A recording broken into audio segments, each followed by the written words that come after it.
Tama na yan!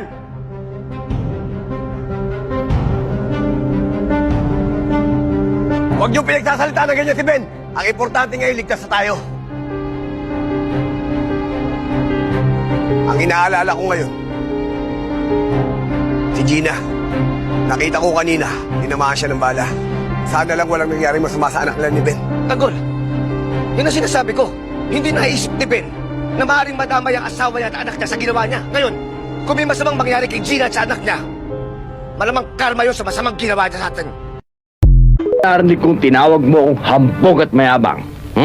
Eh talaga naman kung di ka ba naman hambog at mayabang, sasagasaan mo ba itong nakabilad na palay? Eh paano hindi mo sasagasaan yung nasa gitna ng kalye?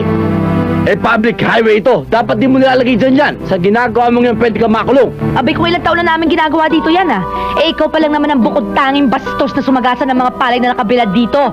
Tingnan mo nga yung dinaanan ng gulong mo, nakandadurog na. Teka muna. Nosi ka ba? Aba si Carlota, ang kababata kong saksakan ng suplada. Hindi ka pa rin nagbabago. Aba hindi mo pa rin binibitawan yung trono mo na ikaw ang reyna ng mga kataraya. At ikaw naman si Ismael, ang dating halang ng bituka, na hanggang ngayon ay halang pa rin sa pinakahalang na bituka. Ha? Oy, bayaran mo nga yung mga palay kung sinira mo. Bayaran mo yan, Ismael. Talagang babayaran ko. Kaya lang meron akong isang correction. Hindi Ismael ang pangalan ko. Ang pangalan ko ay Smile, you know? Smile is the name. Hindi bagay sa yung Ismael. Yan pa ba naman isasalubong mo sa akin? Ito, babayaran ko. Oh. O yan.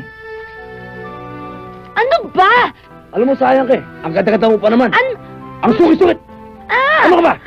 Alam mo, kung liligaw ka siguro mag-iisip ako ng mga 10 beses. O kaya 20. Hoy! Kung mag-iisip pa rin lang ha, huwag mo nang umpisahan dahil ngayon pa lang wala ka na mahita. Ano? Smile is my name, so I'll smile. Sige na. Smile.